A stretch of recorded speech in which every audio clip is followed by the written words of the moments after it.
Fresno Unified, going back to 1972. So my question is, how did we get ourselves in this predicament?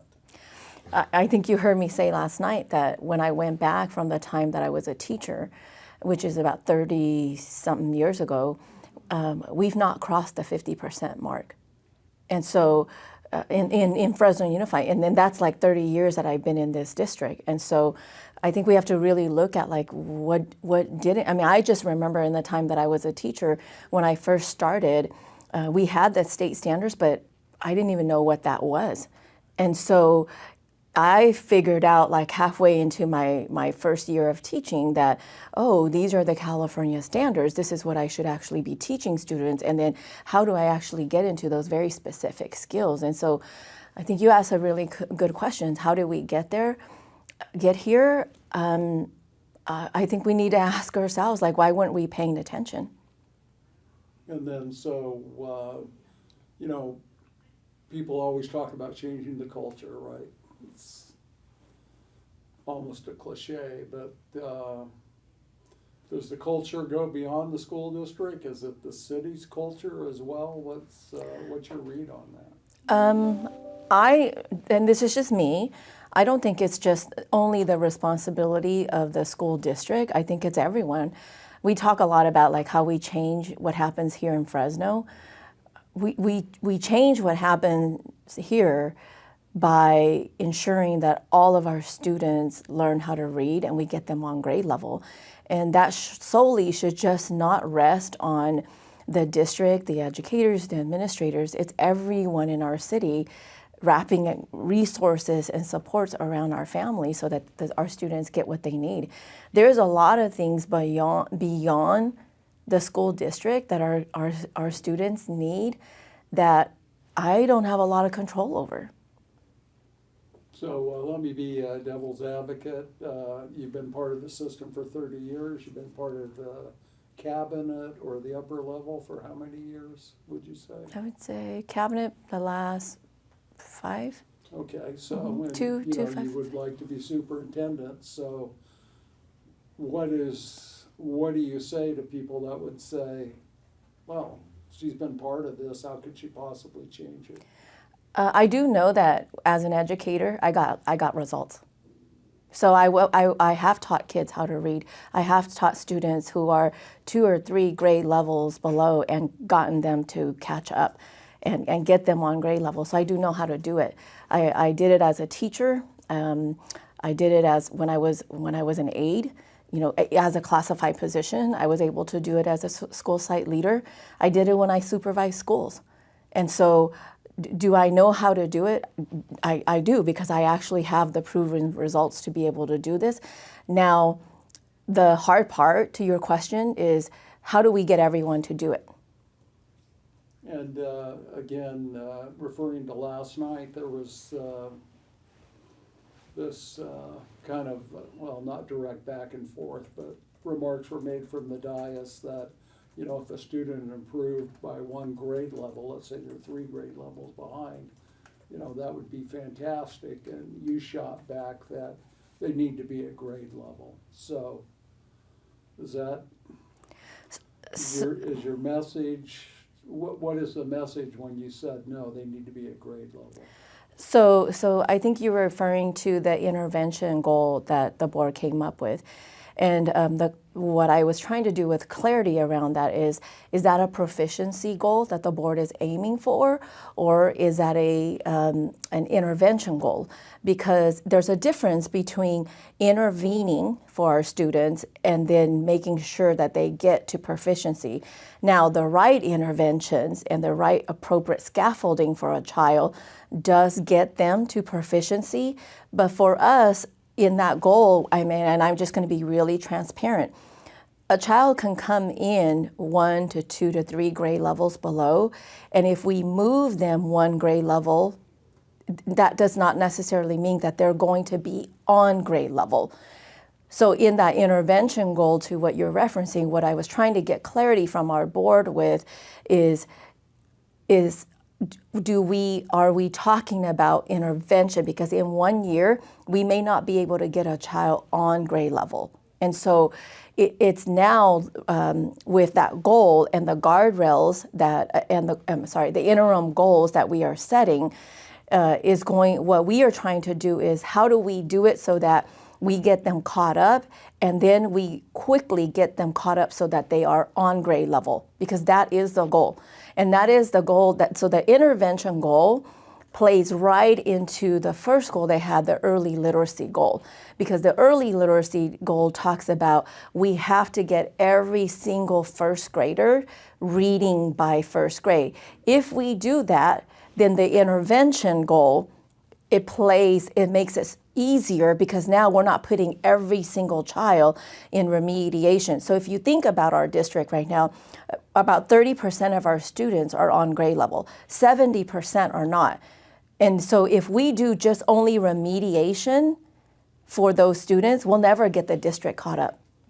So that's what I was trying to say about that. That the goal is to get those 70% of the students who are not on grade level caught up as quickly as possible, so that then they do get on grade level. And then this isn't really related to that, but I just wanted to ask it before I forget it, and then turn it over to Anya, which is with what's going on with immigration sweeps and people arrested last night and today and the like, what impact is that going to have on the learning environment at Fresno Unified and on student enrollment? So I definitely, definitely, of course, our families are worried, but we are an education institution. We're here to educate. And so regardless of your immigration status, your citizenship, we are not immigration. So when our kids and our families come, we are going to love and care about them and provide places where they belong and they can learn. That is our goal. That is the consistent message that I've been giving to staff. And we are mindful of that. And so when we do see that if things are happening or students are coming and they're exhibiting certain behaviors, we're going to make sure that we put the right supports in place. I've been asked a lot about, like, what are you going to do? And I've been very transparent to say what I'm going to do is I'm just going to educate kids. And if families are self-deporting and the like, and dealing with declining in enrollment, the impacts on the district would be pretty big, wouldn't they? I mean, and Fresno Unified, we have been in declining enrollment since COVID. Not just Fresno Unified, but a lot of districts across California and across the nation. Students and families are opting, for online or charters or whatever that they choose to go to, and so that does have an impact on our district. And so, that's why I think when I first started in this interim role, the first goal that we had around student achievement and every student moving 15 points distance from standard was really important. But there was also a customer service goal. And the reason for that is we have to be a school district where people want to come to us. And there's a reason why they want to come to Fresno Unified. Otherwise, if we don't provide that type of an environment, then people are going to want to go somewhere else. And I want people to believe and to feel like when they walk through our doors, they see themselves and that they belong here. That's why that second goal was so important. Okay. Kind of circling back to what you said about how you can't control everything and a lot of it's about the community as well. One of the guardrails was regarding community involvement. And I just wanted you to kind of expand on what that would look like with you guys and how you would get the community involved in the students' lives. So that's a really important guardrail that the board came up with, right? Because it essentially talks about the superintendent's not going to implement or make major decisions. And now the term major decisions, they're going to come back and they're going to define what that means, right?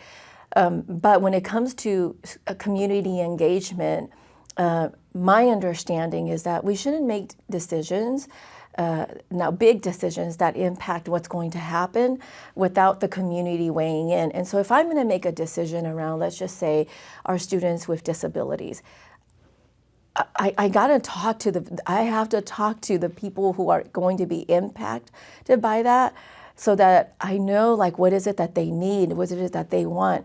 So one of the things, like an example is this. One of the things that I did when I first started in this role was I started talking to kids, started talking to students, all kinds of kids, kids in our system, kids who have just graduated from our system, kids who left our system and are now working or going to school, and asking them like, what is it that we did well? What is it that we didn't do well? Where did we fail you in?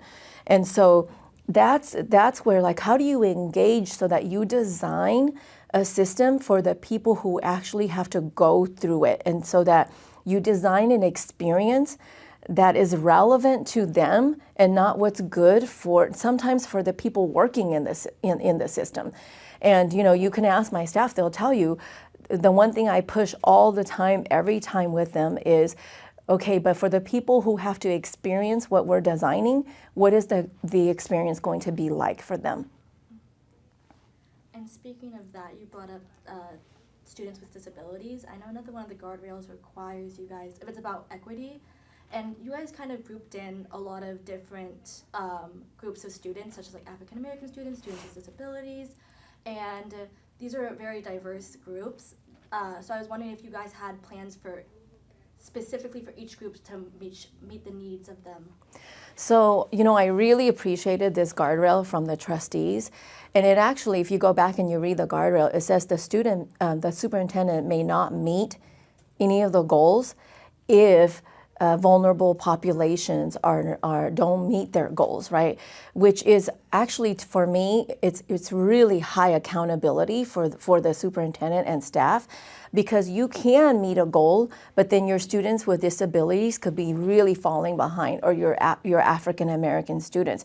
So the guardrail in itself calls out that you can't leave any groups of students behind. Now, to your question, do we have specific plans for what we're going to do? I think what that guardrail actually does is it requires that we have to have a plan. And it's so much more than presenting to the board and saying, this is where our students with disabilities are, this is where our African American students are. This guardrail actually requires that, what are we doing? So it goes from the what, how, right, to the how are we actually going to meet the needs of the students, so that then we don't get the same results that we keep getting. And this, while easy to say, we're going to pay attention to vulnerable student groups now, it actually requires that we have to but actually implement strategies on, if we know our students with disabilities or African American students or our English learner students are not doing well, then what are those specific things that we're doing, and how can we actually provide evidence for whether something is working or not working, and then how do we strategically not do the things that are working and then do the things that are producing the results. What this requires, it requires a huge mindset shift for our staff. And it requires them to not just pass students by. So one thing I brought up last night at the very beginning when I did my framing was targeted universalism. And I have actually started talking about this way early, and it's actually what I lived by as a teacher when I was a teacher is, how do you get to every child by name, by need? So you're not looking at this group of students, but where the child comes to you, how do you diagnose specifically what this child's strengths are and what their gaps are, and how do you utilize their strengths to really help them? If you ask me, when I was teaching, my principal used to come in and say, how did you get the student who was 2 grade levels below to start reading? And I would say, because I looked at exactly what did the child come to me with, because every child comes knowing something, right? So then how do I utilize what the child knows? then to compensate for what the child doesn't know so that I can build a very specific plan around what I need to do as a teacher to help the child learn. And that takes a lot of work. I mean, that takes a lot, because I remember this one year I had 35 kids, and it was 35 individual plans for every single child. So we have to start looking at our students in that way, because you're not going to come in the same way that I came in. I came into our system as an English learner, and I had a whole way. I mean, even right now, the way I'm talking to you and the way you're asking me questions, I'm processing in my head a whole different way than you are, because I'm literally translating what you are saying to me from English to Hmong, so that then I can really think through, okay, how am I going to answer this question? You, as an educator, you have to understand that about your students, and you have to understand that about your families. That's how you meet them where you are, so that you can push them to where they really need to be. What are you gonna do to deal with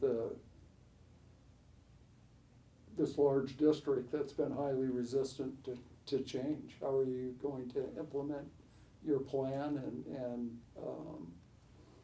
are there gonna be penalties for people that don't go along with the plan? So I think that's why the goals and guardrails are so critical, because as a district, we can't be okay at everything. We have to be great at a few things.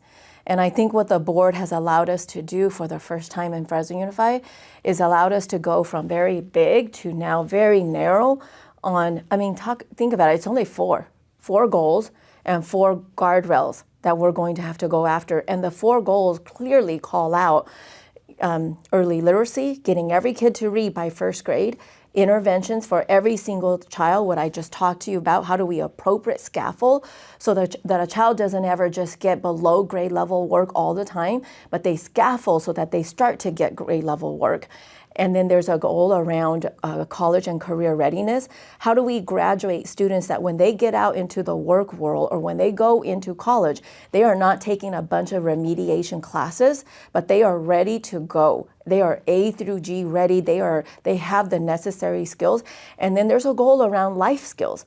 And these are goals like employers, when you go out to hire, what is it that you want our students to be able to do when they become one of your employees? And so I think those are really critical. And then the guardrails around equity, and to your point, Bill, around how are we going to hold people accountable? There's a guardrail about effective staffing. And the effective staffing guardrail isn't about to get rid of people. It is really about how do we build our people so that they can get really good at exactly what I'm talking to you about. And if they don't, then you know what? Maybe they don't belong in our system. Maybe they need to go find something else to do, right? Because this is about us educating our students and getting them on grade level. And so what I'm most excited about the effective staffing guardrail is that it allows us to train, to build capacity and to mentor people, and then to make sure that we put in support plans for them in order for them to achieve, or that they realize that maybe education isn't for them.